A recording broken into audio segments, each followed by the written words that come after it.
Hi, kia ora, and welcome to Creative Connections, where we have beautiful, inspiring conversations with artists living in Aotearoa, New Zealand.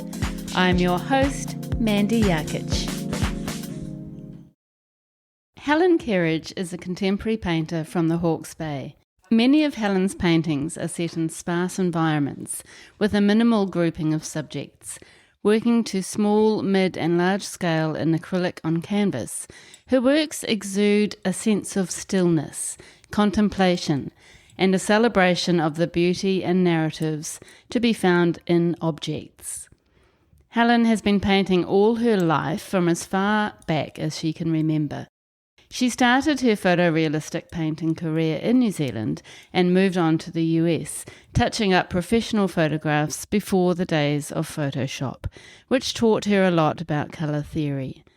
In this really lovely episode, which I know you'll love, we talk about how her 18-year teaching career in painting started, from community classes to her private painting classes, which became hugely popular in the Hawke's Bay area, and how and why she came to full-time painting only 3 years ago. She shares how teaching influenced her own painting practice, pushed her out of her comfort zone, and kept her learning across genres. Helen shares her love of and connection with objects she includes in her paintings, like the crown lynn swan, and how she likes to learn about the background and stories of these objects. She shares her love of the old masters of the 17th century and how they have influenced her work, and how she's created a point of difference in her work with her use of simple compositions and mostly subdued tones. I just love the little anecdotal stories Helen tells in this episode. Helen takes us through her painting process, how she paints glass and the paint she uses, her colour and paint management, the thin layers of paint she applies, how she decides what to paint, her studio setup, which actually is not as organised as you'd imagine, according to Helen, why she uses photographs as a guide for her photorealistic paintings, her portrait training she experienced in 2019, and why she prefers to use acrylic paint. Helen talks enthusiastically about the loaded symbolism in her The Devil is in the Details painting, which was made for a hospice fundraiser and sold for $40,000, as well as the symbols and narratives in other works. Ngā mihi, thank you very much to Helen Kerridge for sharing your incredible practice and career on Creative Connections. Your work is such a joy to view, and it's been wonderful to learn more about your ideas, process, and the connections you make. And a big thank you to you for tuning in today. Kia ora, Helen. Hi, Mandy. How are you? I'm good, thank you. Good. It's really lovely to meet you, and thank you very much for taking the plunge and being on the podcast with me, and a big warm welcome to Creative Connections. And thanks, Mandy. I'm really enjoying this opportunity to talk a little bit about my art. It's something I've not done before, so it's always nice to get outside your comfort zones a little. Yeah, absolutely. And I've heard, so many people who really respect you and your work. So I think it's going to be a very interesting episode. So can you take us, first of all, back to where you are living currently in the Hawke's Bay? What do you love about living there? Oh, I moved to the Bay probably 30 years ago, and it was the climate that attracted me. Just a really incredible little microclimate. Really enjoy living here, got great friends, good art community. I think there's something in the water. There's so many really good artists in the Bay. Yeah, it seems like that, doesn't it? And Yes. It seems like there's a lot of really amazing events, art-related events that happen in that area, which is so good. Yeah, they're very proactive in promoting the arts here. Arts trails, the community galleries in Hastings and Napier organise many things. So, yeah, we are very privileged. And you were born in Taupo and then headed at some point to the Hawke's Bay with your family. So can you tell us a little bit about your childhood and what sort of child you were and how you discovered your own creativity? Well, I was born in Taupo and my parents were farming. My mother's always had a strong interest in art, but I grew up in a family where art material was always available, and my mother encouraged me to do art. So it was a very nurturing environment, which I'm very grateful for. I stayed there probably to about the age of 9 and then moved down to Nelson. We stayed there for a few years, and then my father came back to the King Country and had a very large sheep farming station where I just could ride my horse and have a dog and just do that all day. There was native bush, there was birds. I was very much into environmental art, painting wild birds. So yeah, the world was my oyster back then. How amazing. Mm. And sounds like a gorgeous childhood. And did you start sort of realizing that you had some talent at high school or primary school? Probably more within my family. I'm the youngest of 5, and everyone's been arty. My 2 sisters, particularly arty, and my oldest sister would encourage me to draw, and it was her. She went into photography, and I was 10 years younger. And when I was just leaving my 7th form, she was dealing with a lab up in Auckland, Chromatech, that dealt with only professional photographers, and she got me a job there, knowing how much I loved art.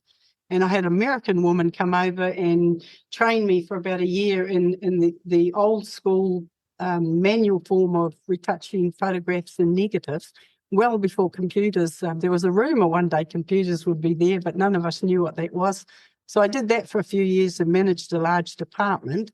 And then I moved over to the States for a few years and worked on the photographic retouching scene over there, which I must admit it was really lovely being in the States. But New Zealanders, I think, far more grounded and not quite so vain. Over there, my work would be touching up an image of a 60-year-old woman to make her look perhaps 30, whereas in New Zealand it was more cosmetic, opening eyes, things like that.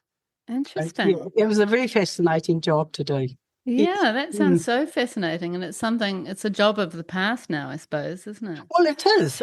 I'm sure that's hugely influenced the way I paint photorealistically, because back then, if you saw artwork, you hadn't done your job. It had to seamlessly blend with the photograph. What medium do you use for that kind of work? Well, you use dyes on the actual photograph. And you think about it, if it's something that's dark on someone's face, it's light on a negative. So if they have blemishes, you would put it under this machine that had a light behind it and probably about 100 times magnification, because someone's head would be the size of your fingernail. So a little wee blemish on that would be absolutely tiny. And you would look through these magnifiers and with very fine brushes use dyes and touch it out. So if it was a red pimple, that would mean it would be a very light green mark on someone's face. So you would use the complementary colour of red, neutralise it, and then build up the skin tone so that every photograph that was printed, they had flawless complexion. Wow. Yeah. But I think I need you. I need your services. Oh, that's so interesting. And is it anything to do, I guess it's probably a different process, but to things like the whites paintings and that kind of thing, is it similar at all? the Whites, Whites those landscapes that were they were photographs that were made, I'm not sure exactly when, but earlier in the last century. And they had women sort of painting into the photographs. a lot of the old photography pre what I did was mainly they would hand colour using oils and very lightly build up skin tones so that they looked to be full colour. Mine was more cosmetic. You might find a professional photographer somehow had let their backdrop drop down. So it was photographing with all sorts of clutter in the background. So we would airbrush in new backgrounds. One job that I'll never forget, it was a groom. It was his wedding, and the night before he'd gone and obviously had a very rough stag night, but he'd had a very light grey suit and he'd wet himself. And so in no. photographs, there was this dark stain around his crutch that every negative had to be retouched so that all the photos looked seamless. I've never quite forgotten that one. Oh my God. Yeah. I bet he was very grateful for your services. Yes, and I think would have had to pay a fair bit for the work, because unlike Photoshop now, where you can do things really quickly at a very slow manual process. Yeah. In the States, I was working on the professional photography and exhibition art. So you would be taking a really good photograph and enhancing it, and you'd almost put a car lacquer on them so they had a mirror finish. And that took me all around the States and really enjoyed that. Oh wow, that's really an interesting way to start an art practice, isn't it? Yes. Were you showing signs or sort of interest in photorealistic work before you had that job? Yes, definitely. When I painted birds, they would be realist, but after my training, then my skill base definitely improved. My colour theory improved. Without realising it, taught me a lot that now is in my art, just without even thinking. I don't even think about colour theory. Learning it at that age, it becomes second nature. Yeah, I can imagine. And Yes. what do you see as the difference between realism and photorealism? Photorealism, my present work is pretty much every single spec that's on that painting. You're making it hyper realist. Realist painting might be a little bit looser. You still see exactly what the object is, but you might see more brushworks. My work is the illusion of a photograph, but it's not. I'm able to enhance things, improve things, change things. And while you were doing that kind of work and doing all of that learning, were you still making your own work on the side? I've always continued to paint. So yes, I would have been. I've got quite a pile of old work, but it might be in between that. Might just paint a beautiful sparrow. I used to really like wildlife art back then. And also my mother, when I was growing up, knew I loved wildlife art. So every Christmas, every birthday, I'd be given books on that by wildlife artists. So it definitely continued to paint. Never Isn't really that good? stopped creating as far as I can remember. Yeah, I can imagine. That's Even amazing. right back to when I was probably 5 or 4, and terrible little line drawings of ducks. And I put a book together of all the New Zealand ducks. They all looked like the same stick figure, but they had a different name under them. So, yeah, I've kept Really? that. Oh, it's Mm. beautiful. And it's so lovely that your mum is obviously really, Oh, very supportive. encouraged that. Yes. Yeah, yeah, Mm. that's great. So, where did you go after this job and how did you sort of come to actually, I know you've taught for 18 years, so how did you get to that kind of role of teaching people about painting? Well, after I'd been to the States and really enjoyed that, I came back to New Zealand and met some people, Canadians that had sailed there, and got to know them really well. And even though I can't swim, they invited me to fly to Tahiti and help deliver a yacht back to Chile. So I went and did that, and for quite a few years was just sailing. And even in the port when we lived in Tahiti, I went and bought cheap art supplies, and I started doing the wildlife of Tahiti and was supplying a gallery with them. It was quite different work then, more stylized. So even sailing, and wherever I've gone in the world, I've continued to paint. When I lived in Chile, went for a huge hike into the middle of nowhere, and I had a little pocket knife and found a beautiful piece of wood, and I carved out this bird on it with a dragonfly, and I've kept that. So yeah, so I did that for quite a while, sailing, and then when I finally came back to New Zealand, I got a job locally, this place called Pictorial Publications, and they had a graphic department which I got into. So I was pretty much doing settings for calendars. Back then, we'd have a lot of calendars that people would give away every year, not so much now. And my job was to set the print for all these different companies. But when I'd caught up on my work, I was allowed to create my own art, and they produced a couple of calendars which sold really well. So did that, and then I think about that time computers were coming in, so the whole industry was changing, and I decided to leave. Didn't quite know what I was going to do. And then I went off for a bit of training locally in art, did that for a couple of years. And then when I'd finished that, I thought, what am I going to do? And in the paper, I saw they were advertising evening teaching when they used to have that. So I thought, right, I'm going to go and do that. No idea how to teach. And although I painted and had good skills with that, I didn't quite know how to teach. So I went to 3 local libraries in the Bay, got every book I could, and then put together different modules that the first night I turned up, I said to my students, and I've never done this before, and at the end of the 2-hour term, I'd just like you to critique me and see what you thought of what I was teaching. And I'd always get good feedback, but probably 3/4 of that year passed, and I decided there was a lesson by Colin McCann on how to paint a white egg. And I tried that lesson, and I didn't quite have good enough skills at that point for a white egg, which can be incredibly challenging. And they all looked like these diseased green eggs. And at the end of that lesson, they said to me, Helen, don't ever teach that again. Really? The next year I tried it again. I was slightly improving, got less bad feedback, because every year through the high school, you would have your group of students, and at the end of the year they'd leave, then they'd advertise again. So I could repeat different things. But I think it took about 3 years before I finally mastered how to teach a good lesson on painting a white egg before I That is so got more negative interesting. feedback. Yeah. And I Yeah. love that you persevered with that. I think Mm. that's a Mm. mark of a great teacher when you can be like, okay, and you reflect on what you've done and what you could do to improve it Yes.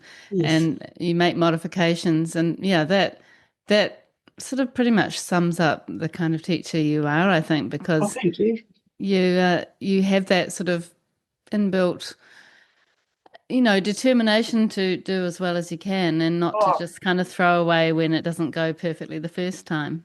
no, I think I try to apply that to most things I do. And it was coming to the end of the education that they used to do in the evening classes at schools, unfortunately, which I think was a shame, because people could pay very little to come along and learn all these different skills. And so I decided to go private teaching, and that's what made me jump into that. And that just slowly grew and snowballed. I never advertised, and at the height was over 80 students a week in 6 different classes. So that really kept me out of mischief for many years. Yeah, that's Mhm. incredible. And how did you just kind of gather a few people you knew to start with? No, well, when it was ending, a lot of my students were asking if they can continue with me. And that was something I noticed at the end of each year when my students would go and the school would advertise new ones. A lot of them wanted to continue with me. So that group of people pretty much came privately with me. And then after a year doing just one class, I increased it, and it just slowly snowballed and snowballed, and never advertising, people tracking me down. Which I was very fortunate for. And I think it just fed into my own art, pushing me out of my comfort zone, learning new genres.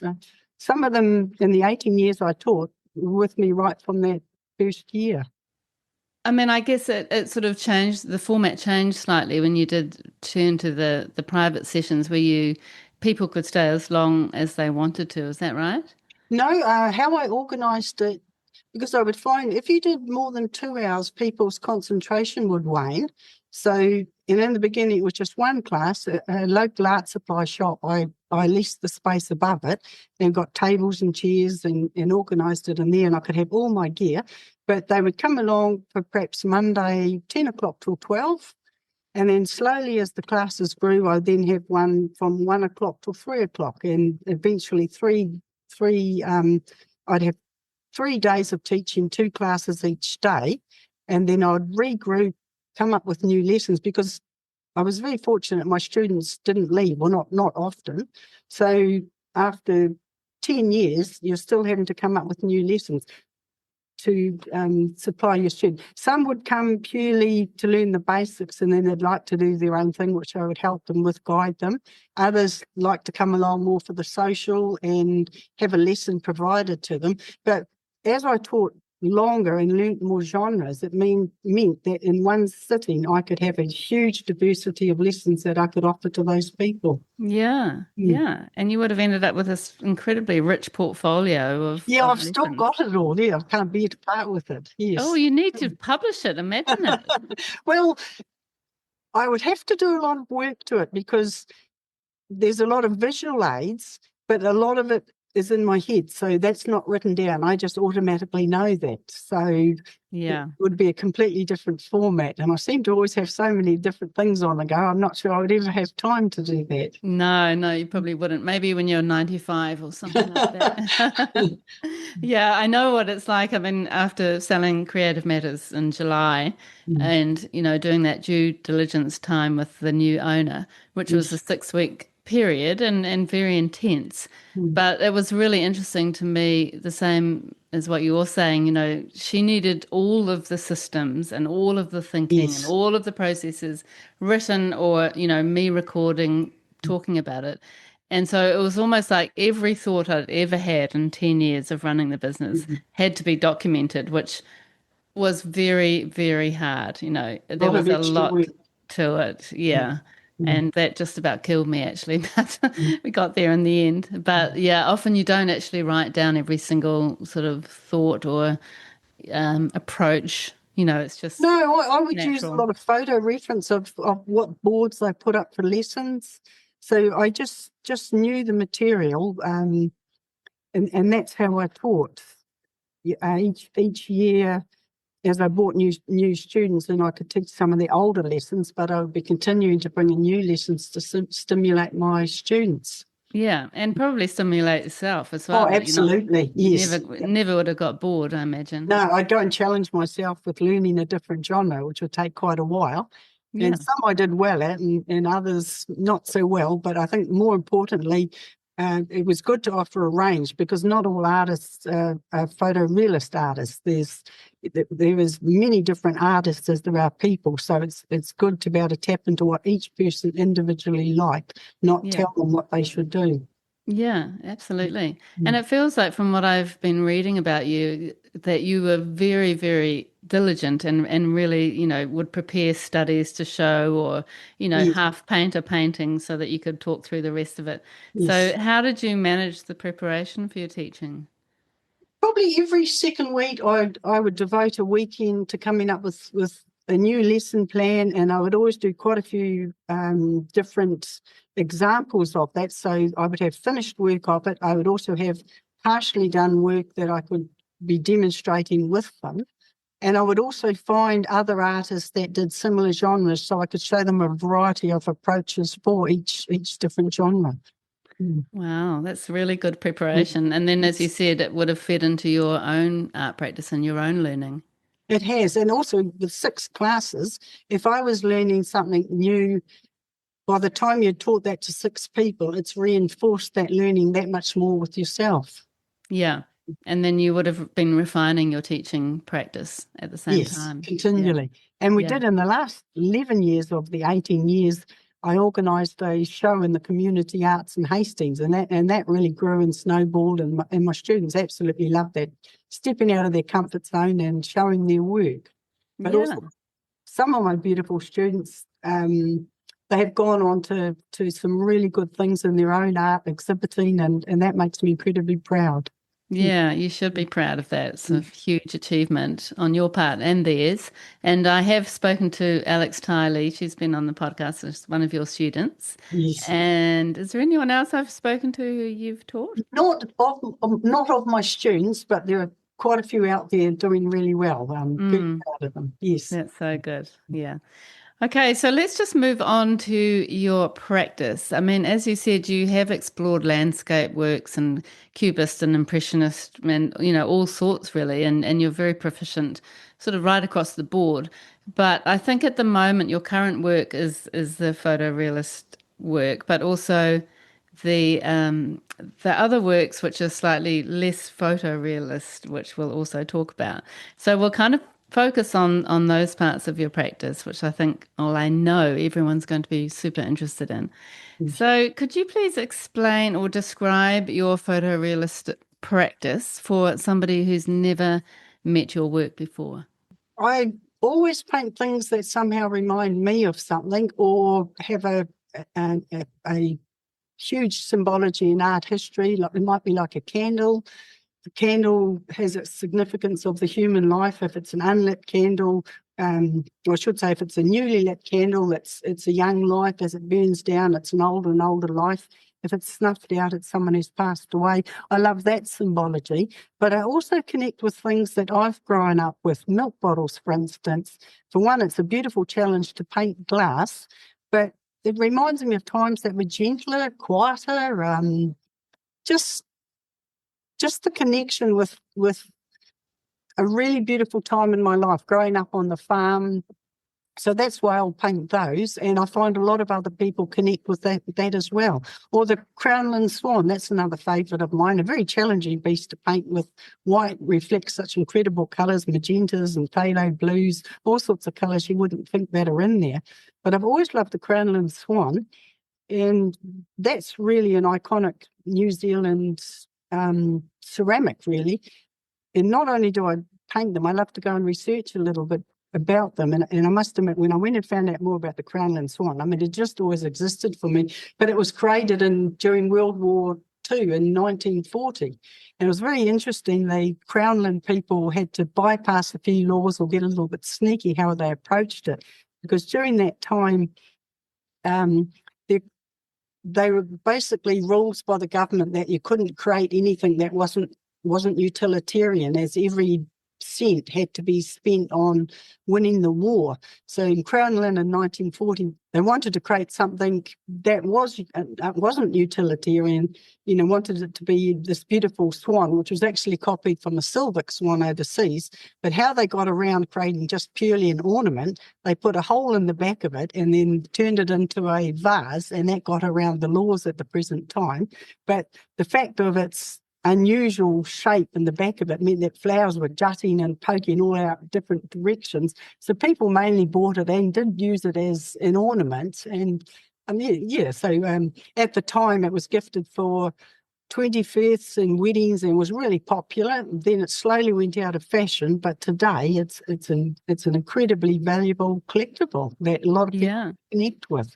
If it connects with me, I believe it'll connect with someone else. Yeah, and it really does. And that's a really interesting story. And all the fascinating names like Fancy Fair and British-based names, because at the time a lot of New Zealanders didn't want to buy a New Zealand product.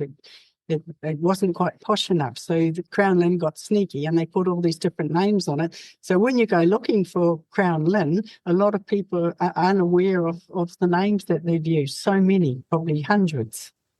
Amazing. Yeah, and it's a bit like New Zealand music, even growing up, in the 70s.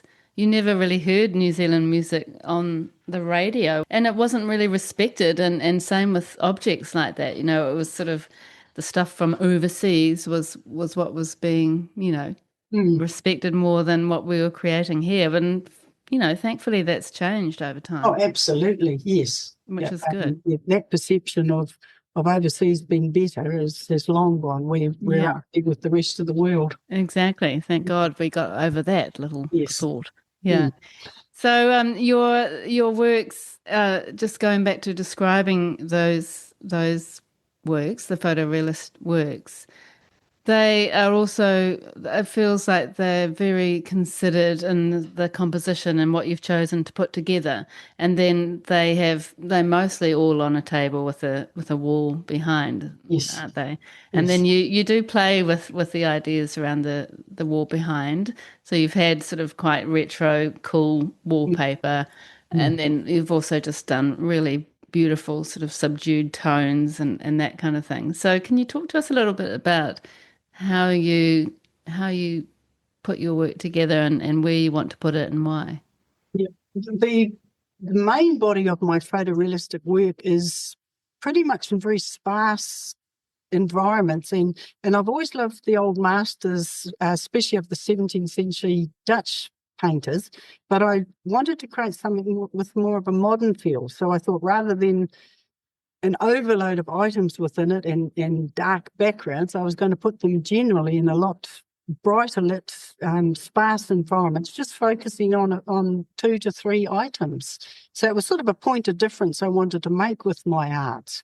The crazy wallpaper came about through a different way, and it's a slightly darker story, because most of my art, there's some personal connection to myself, but the very first one I did, and I sent it off to this year's National Contemporary Art Awards in Hamilton, and was very proud to be one of the finalists. But that actually came about, I was in an op shop and I saw this little wee glass that's painted in it, and it's very politically incorrect as far as I'm concerned, but it's got these markings, and at the bottom it says ladies, and then it says the next mark up, it's got gentlemen, and then it's got a little pig and a big pig.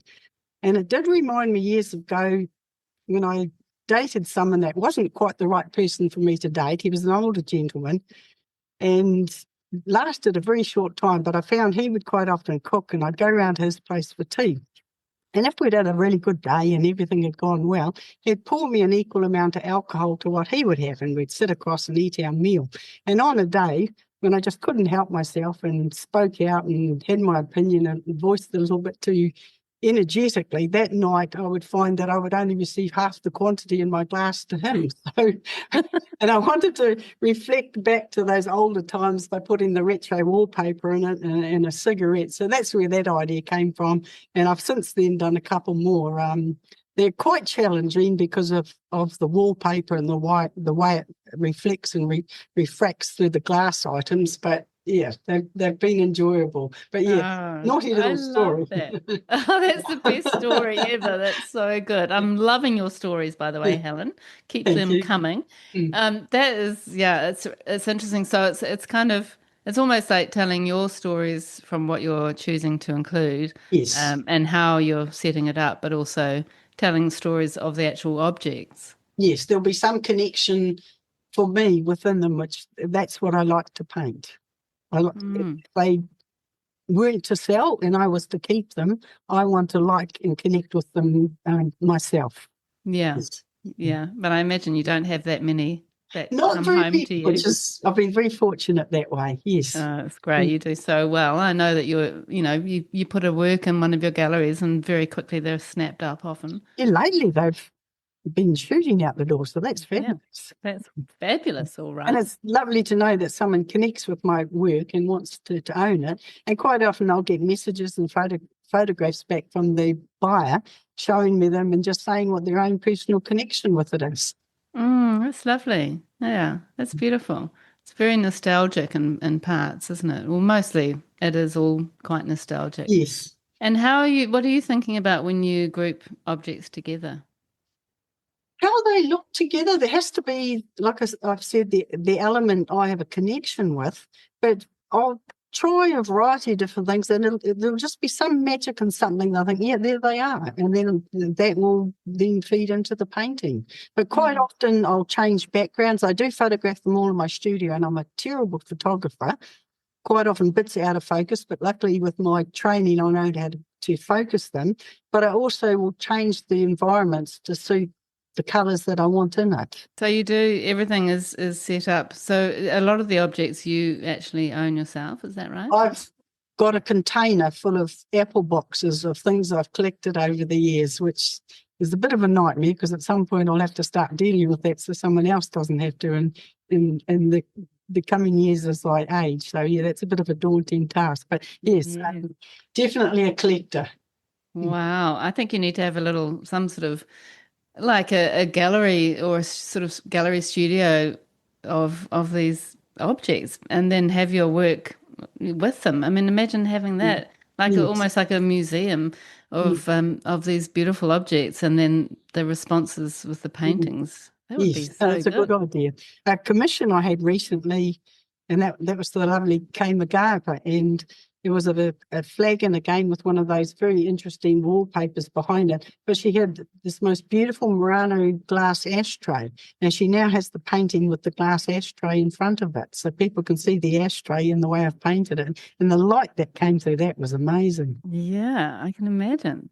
So for that one there, did you have the actual retro pattern somewhere or was that? I've They're quite tricky because I'll go and search something and all I can print off is a little wee A4, and then I'll put that behind the objects just so I can see what it's going to be like through the glass. But then I have to increase the pattern out and just make that up. So there's quite a lot of inventing going on. Wow. So interesting. And everything you talk about, you can see the connections from your early career, Oh, absolutely, how it yes. feeds into your current practice. So let's just sort of dive in a little bit into your process for these paintings in particular. I mean, I just don't know how you paint. And I'm sure everyone feels the same, that the way you paint glass is phenomenal. So could you just talk us through, like, imagine we have never painted glass before, which is pretty much me. Um, how do you approach it, and what paints do you use, and how do you get that light in the glass there? And even I'm really fascinated with how you introduce colour into the glass. Mm. Um, Probably if I talk about how I paint the milk bottles, that would be the best way. So I will set them up in my studio. If I want a reflection, I'll sit them on top of a piece of glass and not a mirror. If you use a mirror, I think you would get far too sharp an image. So on a piece of glass, it just gives you a nice gentle reflection. And I do photograph things a lot, although my depth of field or the ability to control that's fairly non-existent in my photography. So my previous training, I've been a photographic retoucher. Pieces that are out of focus, I'll have them in front of me and I'm able to then focus those pieces. But another trick I have is I'll print out some of these photographs and then I will actually paint on the photograph to enhance things before I even start the painting. So I've done a degree of work on the photograph to show me how I want to paint them. But in the process, I'll generally use two different types of paints. One's Winsor & Newton paints, and they'll do most of the work for me. They're very quick drying.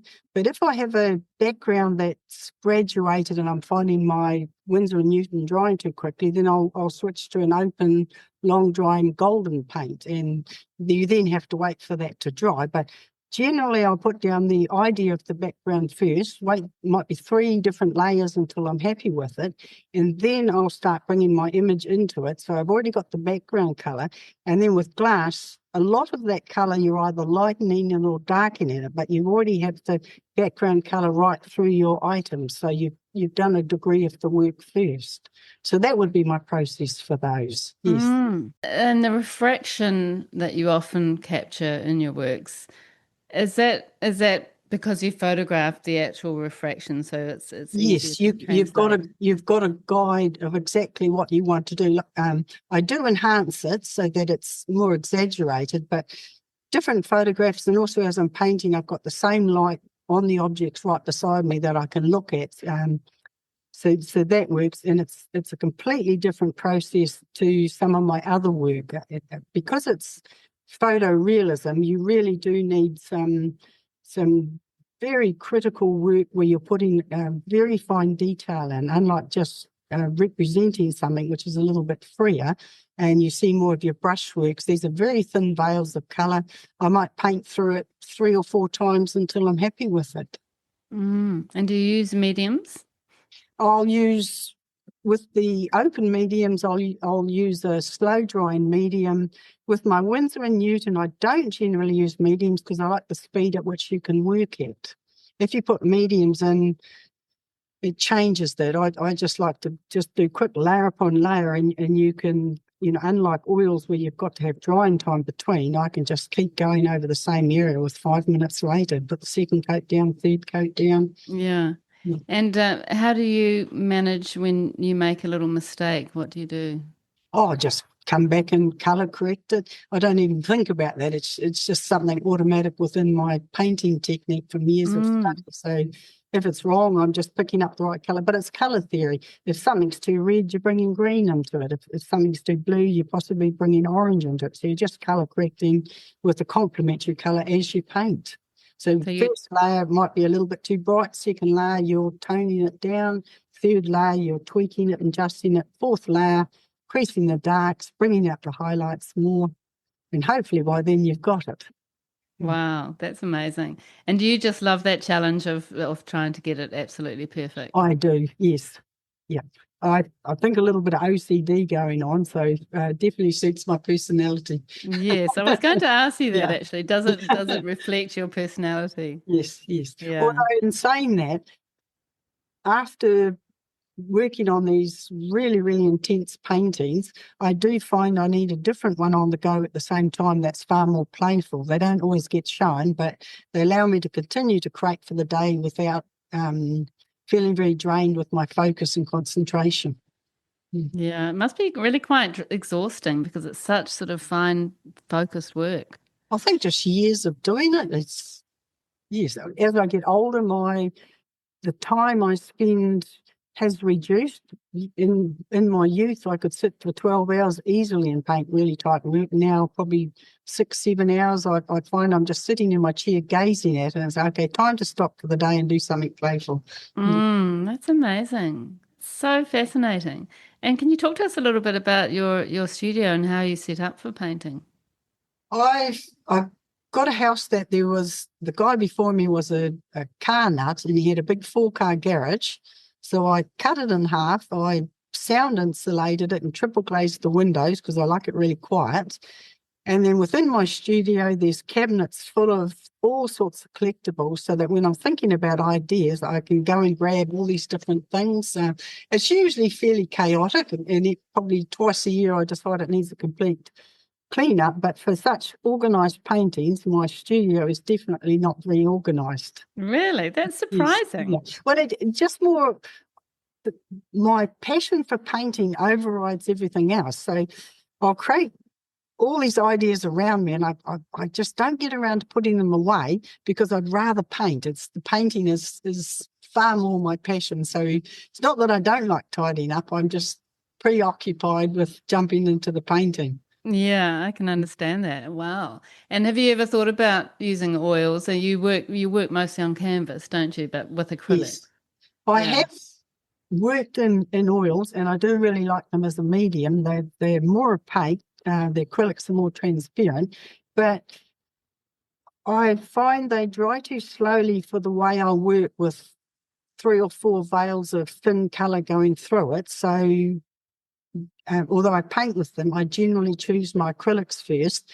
And I'm very aware of that the oils are much more toxic chemicals that you're breathing in, so it's better to use acrylics.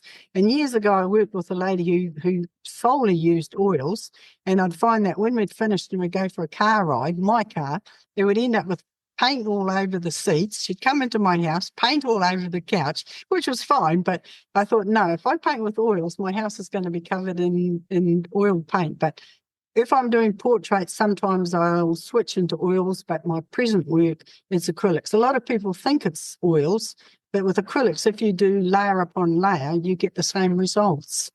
Yeah. Yeah. And it allows you to do those layers sort of as you Yes, go on the quickly. same day. Yeah. Mm. Interesting. And have you ever explored working on board or do you prefer canvas? I do work on board. Paints react very differently on the board. Acrylics on canvas, they'll flow a bit more easily, but for some reason on board, you gesso it and you start working. You've got to paint more in a technique of a tempera artist where you can't blend it as easily, so you're having to do tiny little brush strokes. So although I can get the same results, it does involve more work on the ones that you paint on board. So definitely acrylic on canvas is easier. Really? And you don't seem to get a feel for the sort of texture of the canvas from your work. So do you apply quite a lot of gesso or No, sand? they do have a strong canvas Oh, texture they on do? them. Yes, Okay. when you see them in the flesh, but through photography and lighting, you can eliminate that.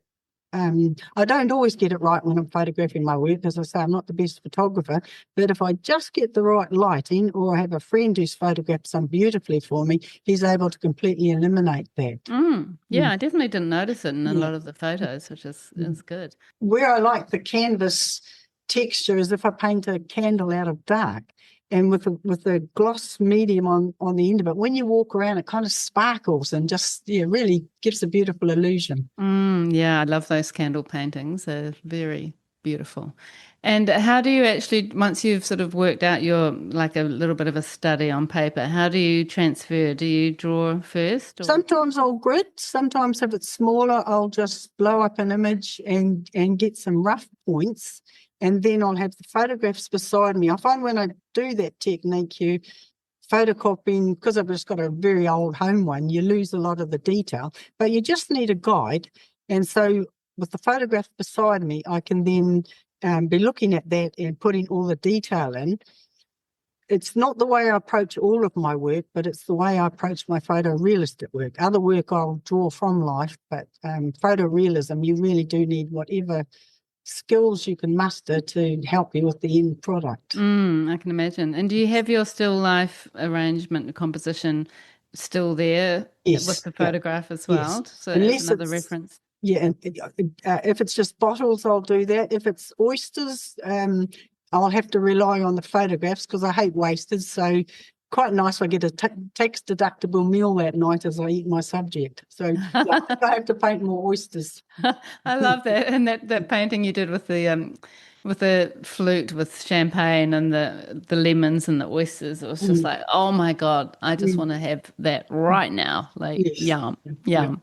Well, I must admit, it wasn't champagne. It was sparkling grape juice. Oh, okay. Oh, love it. So just going back slightly, we kind of jumped straight into talking about your photorealistic work because I'm just so dying to hear all about it. But you went from, as you said, teaching for 18 years into working full time as an artist. And that was only, what, 3 years ago, wasn't it? Yes, that came about. Um, there was a Big Apple project where our local Hastings Community Arts Centre had these huge fiberglass apples made. And they've always been aware that I have exhibited my work at fine arts selected shows throughout the years.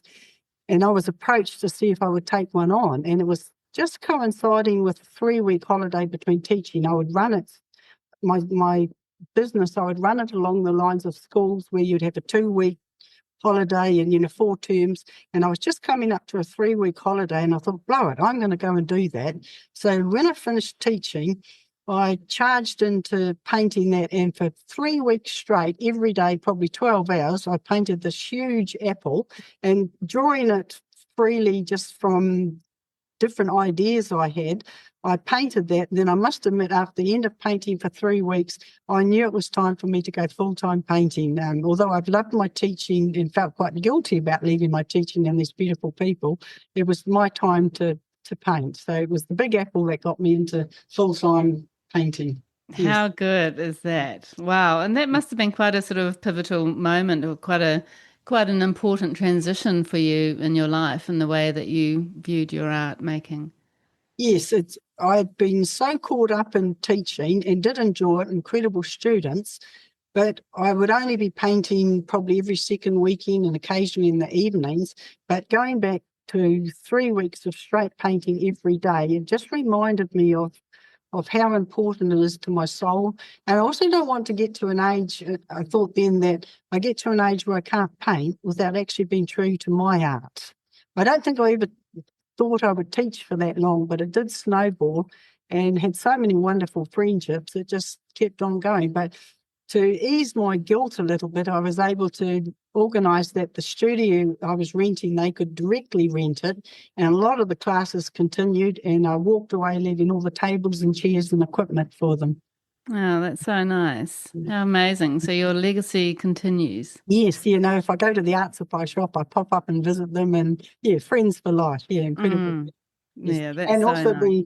the idea for the Big Apple, which featured 2 keralu on it, that came about the Christmas before. One of my students I've known 18 years was with me right from the start, and a very good friend who I keep in contact with still. Anyway, she'd sort of reached a point where she was just not feeling inspired, and I was struggling to get her inspired. And she's a very, very creative lady.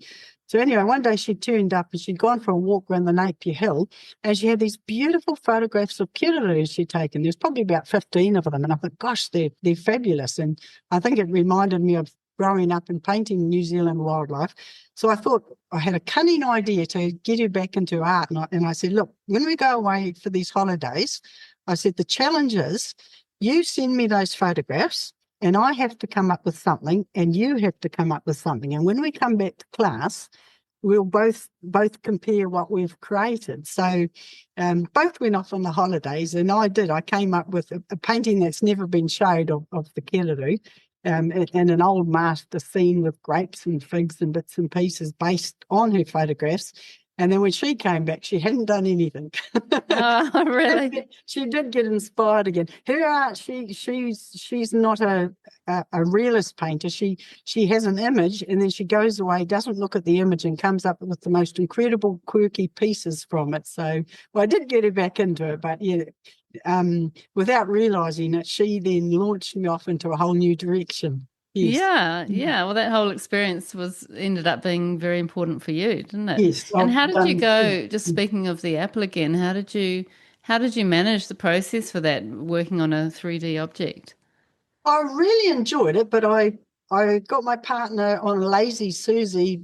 We got it up at sort of waist height, put the apple there, and first of all I undercoated it with black and then drew a line of where I wanted the design to be. And then I just started free drawing it, which is another technique I use quite often in my more playful work. So I just free drew in chalk, drew a rough outline, and then I went about painting it and polishing it more in paint. The creatures are more caricature, but it gives me a beautiful freedom that I enjoy. Yeah. Wow. And that sort of opened your eyes to, experimenting with that Yes, kind of painting yes, technique. yeah. Yeah. No, I've done a few now, and in between my photorealistic work, I do go back and work on some of those. Yeah. And a beautiful one that you did, which is really quite a big piece. And I guess these types of works are bigger than your photorealist works in general, aren't they? That was The Devils in the Details, which Mm, included a kerru, a crab, a blackbird, and a crayfish, and then all the fruits. mm, Um, and that is, I guess the same sort of approach, which feels a bit more freeing for you and a bit more experimental, I guess. yes, And that was for the Cranford Hospice and yes, was auctioned, and you were the main featured artist for that, weren't you? mm, And you raised $40,000 for that sale, which is incredible. The whole thing went to the hospice. yes. Thank you. That was probably one of the highlights of my art career. It was last year. I was invited by the Hawke's Bay Wine Auction. Every year they get different artists to donate a piece, and it's auctioned and everything goes to charity. But every year they have a very loyal and faithful group of incredible winemakers locally, and they donate huge amounts of wine. And they have an evening, or they have several evenings, and they raise over 300,000 every year. So my piece, someone was incredibly generous in bidding 40,000 for it. So that's something I feel very, very proud of. I used it, it's a follow-on from the one I did of the apple, but I wanted it to have a lot of significance in it, hidden symbology, relating back to the old Dutch masters I used to really enjoy. And some of the clue as to what's in it is in the title, The Devil's in the Details. Some people say the devil's in the detail. I say the devil's in the details. But anyway, there's the kerru, as you've said, and the crab and the blackbirds fighting over it with them. But the main clue, the devil's in the detail, in art history, the secret symbol of the devil is the blackbird. And that comes about through his dark and glossy plumage, but also and the manuscript's about St. Benedict. And I've got to say, my study has always been on the history of art, not the history of religion, but the two are intertwined. But anyway, the blackbird's meaning for the devil comes about with St. Benedict out walking one day in his robes, and he's obviously contemplating life, and a blackbird, the male blackbird, comes up and starts fluttering all around his head, and it's so close he could reach out and grab it. But rather than reaching out and grabbing it, he knew something was amiss, and he makes the sign of the cross, and the blackbird flits off. And as soon as it disappears, he's suddenly overcome with the most terrible, fanciful thoughts and lusting after a woman he's seen, which he knows is just completely inappropriate for him in his position. So nearby, he's glancing by and he sees thistles and thorns and blackberries, and he peels off his robes and he's stark naked, and he dives into these blackberries and thorns, and he rolls around. And when he's completely covered in blood and bruises, he climbs out. And at that moment, he realised he was no longer tempted by carnal desire. And he also, from that moment on, was never tempted again with carnal desire. And that's how the blackbird gets the secret symbol. So that's one of the hidden meanings within it. The kerru is my symbol of the New Zealander. And of course, with the blackbird tempting carnal desire, that casts a light. There's figs in there, there's grapes in there, there's peaches in there, and the grape, of course, that's truth and wisdom and vino veritas, but it's also a sign of Bacchus and Dionysus, which is pretty much warnings to debauched behaviour. The peach, I think its religious symbol is divine favour and blessing, but it also has a rather cheeky reference for hundreds of years by its shape as resembling more the intimate parts of the body, so that's been snuck in there. And the pear, but also these items are all interchangeable for the apple in the Garden of Eden and the fall of man. And it's the apple is not actually ever mentioned in the Bible. It just says that Adam and Eve should not eat from the fruit of the tree of knowledge. So in art history, all those, the pear, the peach, have been used in place of the apple. Other symbols within there, because like I say, it's absolutely loaded. I had a huge amount of fun creating that piece. I always put a lemon in those pieces. I think the older you get, you'll always see some interesting, more challenging things in life. So the lemon is about the sourness and bitterness of life. And the butterfly, its symbology in art history, if it's a little caterpillar crawling across a leaf, that's a symbol of life. If you were to put a chrysalis in your painting, that's a symbol of death. And once the caterpillar emerges from the chrysalis, it then is a symbol of reincarnation. So you've got reincarnation, you've got the devil, and you've got carnal desire and temptation. Wow, I love that. Yeah. That is brilliant. Yeah, that was a really fun one. Yeah. That sounds so fun. And even just the way you're talking about it, you look so sort of animated and into it. Thank So you. how do you bring all these things together? Do you do a lot of research and then kind of use that? Well, I'll start to draw in some symbols I've just looked at years ago. I don't know them all, and some my memory has little lapses and I forget them. But anyway, with that, I knew the basic idea, and once I had that, then I started to form elements around it. But one of the beauties of that is I can use my imagination to a fair degree, and even if I might have images I've got lots of nature books and old art history books, you can make them suit your purpose. So I think the blackbird's neck's a little elongated, and I must admit I'd never drawn a crayfish before, painted a crayfish before, and so I printed out a whole lot of images of the crayfish, and he was looking terrible. Just was not happy with them at all. So I thought, blow it. And I went and bought the biggest crayfish I could get, tax deductible, of course. And then I photographed him when he was live. So then I had reference for in that painting. And then I went and cooked him. And then I photographed him, which later became a photorealistic representation of him. And then I enjoyed eating him. So there's all sorts of benefits out of creating that piece, yes. It all came full circle. Yeah. Ended up in your tummy. Yes. Oh, that's so good. That's brilliant. And you have done I've seen that your beautiful crayfish painting. So you've used those photographs for yes. the more sort of smaller photorealistic. Yes, yeah, that became the image for the photorealistic one. But yeah, sometimes I'll launch into a painting. I've never realised. Well, when I did it for the wine auction, it was a more playful piece. When I did the photorealistic piece, my goodness, what a complicated creature that is. Yeah. Really. Very intense painting, that one. Yeah, well, they have all those interesting markings on the shells. Yeah. Just even on their feelers, it's just loaded with detail. So, yeah, that took me probably a bit longer than most of my paintings. Yeah, I can imagine. Incredible. And you have explored, you've painted fish and flowers and other things like that within your sort of photorealist series. How do you decide what you're going to do?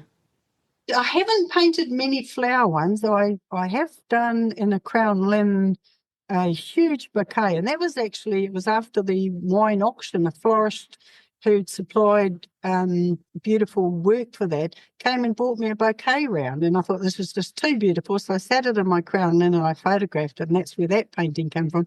But recently I did one, and I think I was watching a little bit too much Al Jazeera earlier in the year, and it just seemed like there was endless wars in the world, and I find that quite horrific. So I thought I'm going to paint a flower one, but more about the symbology of hope and wisdom. And the violet is a symbol for that. So, of course, there was the butterfly in there, and put a beautiful poem by William Blake about examining the smaller things in life and just taking time out to enjoy things. The irises were about hope and wisdom, so it was the reincarnation of hope. So that's what was the reason for creating a floral one. Yeah, some people were quite surprised I did a floral one, but it was more the narrative hidden within that interested. Yeah, and how symbolic Yes. they were. Yeah. So all of the works that you do are really more narrative, I guess, than people might realize until they kind of look into the works more. Even, the patterns on the ceramic jug that you might have used, often there is a story behind that. And you obviously like to learn all about, the history of a lot of the objects, as well as the fact that you just love them as objects. Yes. So is that a big part of your process, do you think? And how do you actually communicate that with your audience? I'm not necessarily too concerned about how they're received out there. It feeds my soul. I know, well, the visual language that relates to hidden symbology of the old masters is quite a forgotten language, but I think people will connect to them on their own level and have their own memory of it. But a lot of times when I paint it, I like that deeper meaning. It feeds my soul. Gives me purpose. I love researching about the items I've painted. It's just all part of my process, but I don't really mind. I love it if anyone buys them, but I don't mind if they're not too concerned about what my content is. To me, it's more important that they've connected. It brings a memory up for them. The milk bottles, so much feedback whenever I put those out that people tell me about stories of when they got milk or grapefruit juice. And so, yeah, they connect on that level. Yes. Yeah. And that's such a big part of our childhood, isn't it? A Yes. certain generation. It's just even the boys, running down with the milk trolleys. And I think I might have had a crush on one of the milk boys actually from up the road. Oh, And, everything's got a story, It's really, it's very much a part of our childhoods, which is really nice. And you're capturing that and keeping that alive, I suppose. Nice, thank you. Yes. Yeah, it's really cool. And I do love the way on Instagram, on your Instagram account, you do talk through the ideas behind the work, which is really informative and interesting. And I feel like it's just adding something to your work by having that little descriptor in Instagram. And I also really like the way you have a bit of a format, which you've actually changed. So I noticed that earlier you were putting the details of the painting at the bottom and now, or at the top, and now it's at the bottom. And you have that little description, which just, as I said, adds a lot to the viewer's experience. I'm still learning as I go. I think I've talked to you before that I'm a bit of a Luddite, so technology eludes me a bit. But I did start to see that people were posting, if they were writing about their work, putting that first, because otherwise you'd put the information about the painting and you wouldn't see the content within it. So I reversed that to anyone who's interested to see what my content behind it would notice that it's there. Yeah, I think it's great. So keep doing that. It's very cool. And it would be quite interesting actually to start filming little parts of your painting process. I think would be fascinating for people. I'll have to get my partner into that. Yeah, get your partner onto that. My technical skills that way are a little bit, they escape me, yes. Yeah, well, that's all right. You can be the painter and he can do the other stuff. And so let's just talk very briefly about your portrait work. I know that you went away offshore and did some amazing training around portraiture in 2019. So how does that fit into your practice? Well, I've always done portraits as well. From probably about the age of 16, I used to do pencil portraits of my father, and throughout the years I revert back to that quite often. But a dear friend and a very good artist invited me to come to Florence in 2019. She's, and I thought, blow it, I've got to do it. So I just closed down the teaching for a while and went over there for a month-long course at the Charles Cecil Studio and discovered a very old technique that's I'd never known of it. If I was to normally paint a portrait, I would be sitting with my easel in front of me or standing with the sitter 2 meters away and be glancing across and back at my canvas. This is a technique that a lot of the old masters used, and the the studio, Charles Cecil, he was trained by John Singer Sargent, whose paintings are also done in the same manner, and it's a technique called sight size, where you get back 5 meters from the person you're painting, your sitter, but they sit with the easel right beside them. So when you're 5 meters back, you're looking directly at your sitter and across at your canvas, and then you pretty much hold up a plumb line with string, and you look at where does the plumb line sit from the top of their head to my canvas, and then you walk up and you make a mark, and you go back 5 meters and you check you're not 2 mils out or 3 mils out.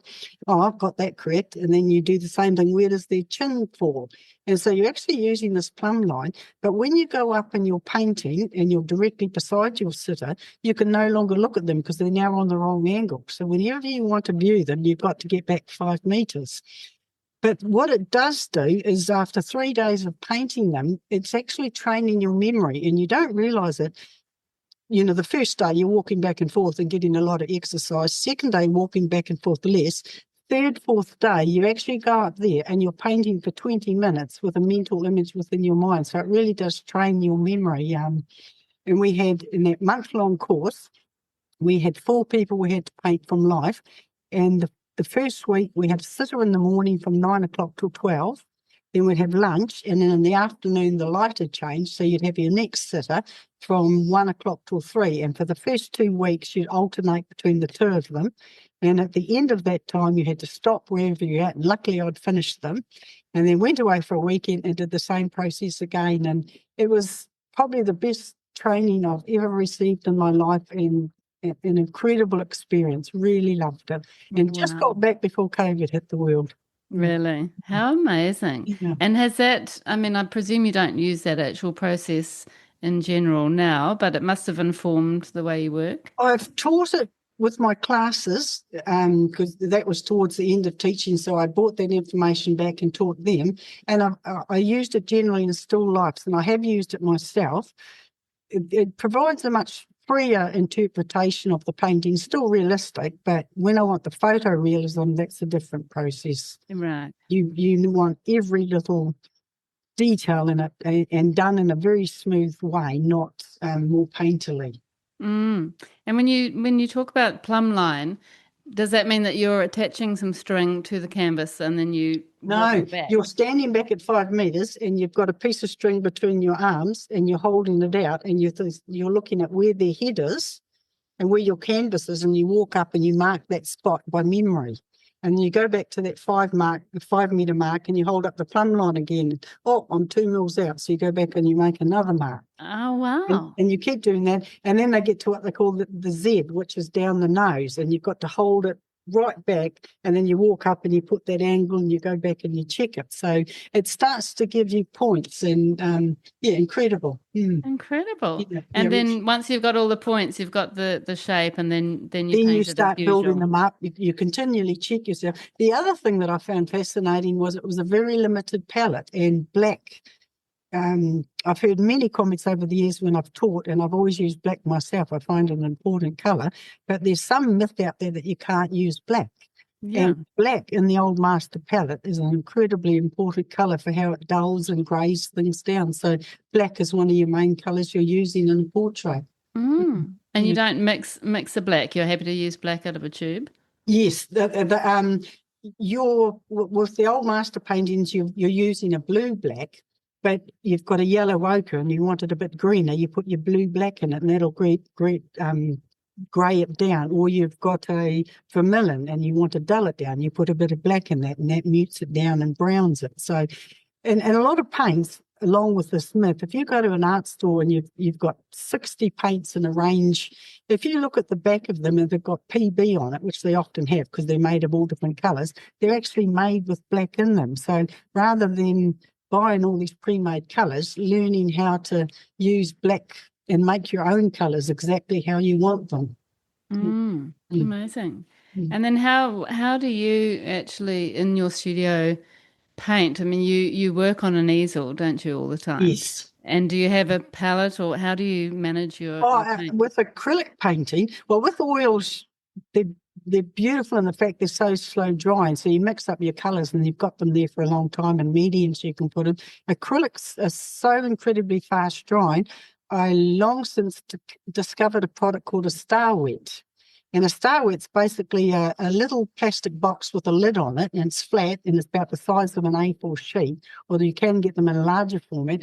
And you get a sponge and you wet it, you sit that on the bottom, and it's this paper that they supply you that you can buy refills of, and you boil water and you soak this paper in boiling water, and it almost has a material-like consistency, and it goes from a very extreme white and goes slightly grey and transparent, and when it's that colour you put it in your palette so that when you put your acrylics on it, they're slowly absorbing the moisture through and not drying out as quickly. So I can have a Stay Wet palette going for 2 weeks, although you still have to check them. You can't keep using the same white, because over a few days it absorbs too much water, and you would find your paints becoming too transparent. So you still maintain it, but it means all day long someone calls by and you go have a coffee, just put the lid on your Star Wet, go have a coffee, come back an hour later, open your lid, your colour's all there, and away you go.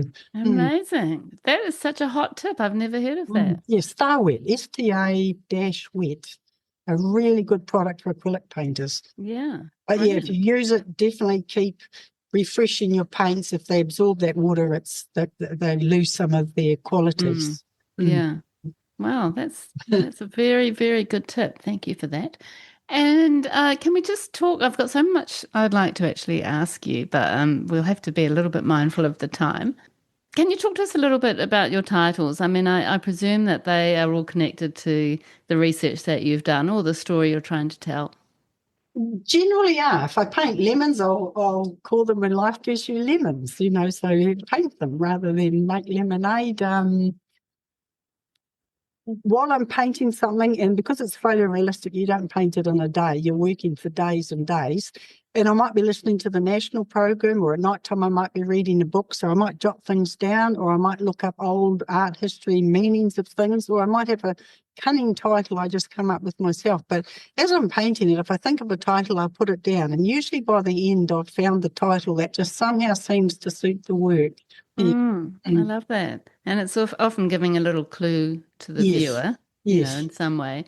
And your photorealist works are generally quite small, aren't they? How do you decide on the exact size of your canvas? More governed by the canvas or the canvas shapes I can buy and the time involved. I have done some larger ones, but at the moment I'm probably painting about 12 inch by 12 inch. I enjoy that size. And I also find with the economic downturn, by painting a bit smaller, you're keeping your prices down, which helps them to move. So a strategy, really. Yes. Yeah, that's smart. And what other strategies do you have around pricing your work? Oh, I must be truthful. One of the lovely galleries, Muse, that I deal with, they help me with that. They've helped me with pricing of my work. It's something I struggle with really putting a value on it, so they're very good there. Yep, so I set a price for a certain size, and that's where my work now sits. Yes. Okay. Yeah, that's good. Yeah, galleries are good for that. Yes. Yeah. And we'll come back to talking about your galleries in a minute. How do you find, apart from pricing, is there anything else that you struggle with in your practice? Not on a technical level. I think every artist has little moments of self-doubt that creep in, what will be the next painting, but they always just seem to come along. Sometimes I have too many ideas. But generally I think because I've been a creative for so long, it's just second nature. I just go out there and work, really. Yeah. How many paintings do you have on the go? I used to only have one, which I thought was the way to work. But I think now, in hindsight, that actually slows you down. You obsess about one too long, you see it too long, so you can't see the woods for the trees. So I might be working an idea, I'll have the next two underway, just the backgrounds. And when I think I've finished that one, I'll put it on a wall beside me, and it sits there for a couple of weeks while I start the next one and the next one. And I find after 2 weeks, I have fresh eyes on it, and I can then see if I've got it the way I want to, if I need to darken, lighten things, change colours. But when you think you're finished, you're not always finished. That's interesting. I Probably, mean, probably two or three, yes. really, yeah, that idea of not always being finished when you think you are. Mm. I've always thought that when you're creating something that's very realistic, that Yes. it is a little bit more clear when you've come to the finish than maybe an abstract work. I think when you've stared at something too long, you struggle to see it, or to remove yourself from it and see it exactly as it is. You see it how you think it is. Years ago, when I painted, before I exhibited a lot, I would paint a painting and I'd have to physically go and hide it for 3 weeks, pull it out, and then I could see it again. And Mm, I'm teaching over years. I've seen that with so many students when they're painting a painting, they've spent many hours painting it, you can't truly see it. And sometimes what you think's a problem in it isn't the problem, it's something completely different. So mm, that's why it's good to put that piece aside, start your next one, remove your focus from it, and then view it a week or two later with fresh eyes. yeah. Not many I don't need to just tweak a few things. Yes, that's another great piece of advice. Yeah, and I just find it incredible, Helen, that you are doing so incredibly well as an artist, but you've been working all your life on these creative endeavors and sort of honing your skills and that kind of thing. But it's only been the last few years that you've actually been showing with galleries. Mm. Um, and that's because of, the other things that you chose to do, obviously. But it feels like your artist career is now just growing really quickly. I know you've just joined the Artist Room in Dunedin and Yes. you're with Parnell Gallery in Auckland and Muse Gallery in Havelock North. Mm. So I feel like all of the galleries are going to want your work. How are you ever going to manage the demand? I'll just have to work a little harder. No, actually, truthfully, I feel like I'm in catch-up mode, and I possibly should have got full-time painting many years ago because I believe I have the ability, but just my teaching was such an enjoyable full-time thing that I lost track of time, really. And it wasn't until I painted that big apple that it reminded me of where my first passion has always been, and that's Yeah. full-time creative. Yeah. That's so great. And it's so awesome that you found that. And sometimes, when you do something different like the apple, that is enough of a catalyst to make you think, Mm. actually, Yes. if Yeah. you carry on doing the same thing you always do, then you don't get that insight. Yeah. And you Yeah. teaching, although it's very rewarding, you're giving of yourself a lot, which takes your energy for your own work. So I Yeah. haven't looked back going full time. I do miss the contact with my students. They're really, really beautiful people, but I can still catch up with them. And now I dedicate every moment I can to painting, although life does get in the way with chores and jobs and other things that Mm, come along. Yeah. yeah. But you really love it. Oh, yes, absolutely. I've always loved being creative. Yeah. Mm. Oh, it's such a talent. And I presume the galleries approached you. That's how you made that initial connection. Yes, they did. Yeah, I've been very lucky with all four galleries I've dealt with in the last 3 years have approached me. Yes, a That's few so more, but great. there's only so many. Excuse me. There's only so many you can supply work to. Yeah. Mm. And how do you feel about, getting your work further afield and out of New Zealand? I'm I'm a Kiwi girl at heart, and although people say look, other economies are better, I don't focus on that. I'm just purely focused on New Zealand, really, and I don't think that will ever change. Mm. Fair enough. And it's not like you have a problem, selling your work here. So it's not, I guess it's probably not really necessary to look further afield for you. Touchwood, I'm selling well, but no, it's just not something that interests me. New Zealand's my home, and that's where my art will stay. Yes. Yeah, Mm. nice. Yeah. I feel like you have had such a varied, interesting career, and it's just so amazing that you are now sort of honoring yourself and spending this time as a full-time artist now. Um, do you have any advice for people starting out with their own artistic careers? Oh, I would say, well, one thing I've noticed over the years, especially with when I was in teaching, although I encourage you to put your art out there on Instagram and social media, be really careful how you view social media like that, because I believe There's artists that have been creating far longer than a lot of people who begin to put their work out there. And it can make people feel disillusioned. I've seen that many times. And when you think about it, people don't put their bad days on social media or their art fails. They're generally more accomplished artists that have an absolute huge repertoire that they can put on there. So be really careful how you view medias like that.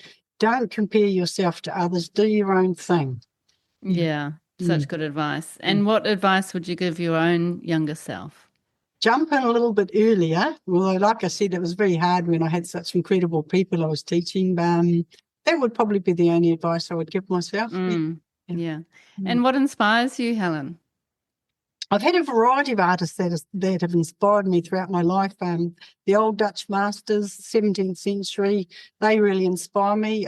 Quite a few wildlife artists. I've also really enjoyed some social and political commentary artists like Dormier and Goya. I found them, their courage was incredible. What they did, Dormier went to prison for his art, satirical comment on the king, came out, continued to do it. So, that's courage I can't even imagine that. So they inspire me. But now, although I look at many things and have got a huge repertoire of pieces I like, I try not to look at too many people and be too influenced them, although I'm sure as you scroll through all these medias, you do absorb bits anyway. Yeah. Yeah. And what's next for Helen Kerridge? Well, I'll continue showing my work at the 3 galleries I'm in. I really enjoyed being selected as a finalist in the National Contemporary Art Awards. I might try for a few more art awards, group shows, just to keep producing work. Ultimately, things that inspire me first and foremost, and be true to myself. Yeah. And would you ever consider some of the art shows or Art in the Park or those kind of platforms? That in time would possibly look at those. At the moment, there's not a lot that hasn't sold out there. So, and I have done a solo show, but I find it quite challenging working towards a deadline. At the moment, I'm enjoying just supplying, but down the road, I won't rule anything like that out. That's something I would hopefully look at. I know of a really incredible local artist who's doing that, who I really admire. So it'll be interesting to watch that. Yeah. And I mean, I guess I imagine your work does take quite a long time, does it? It's not quick. Certain subjects are quicker. Like I say, when I foolishly painted the crayfish, that was quite an eye-opener. And it also depends on what's on during the week. Life always gets in the way. If you get a good run at it, you can do a lot of work. Other times there's quite a few interruptions that slow you down. Yeah, yeah. And you've got to consider that when you're sort of figuring out what to take on. Yes. Yeah, for sure. Oh, well, Helen, we're going to wrap it up. Thank you so much. I've absolutely loved talking to you and Thanks, meeting Randy. you. Yeah. It's been awesome. Thank you. Thank you very much.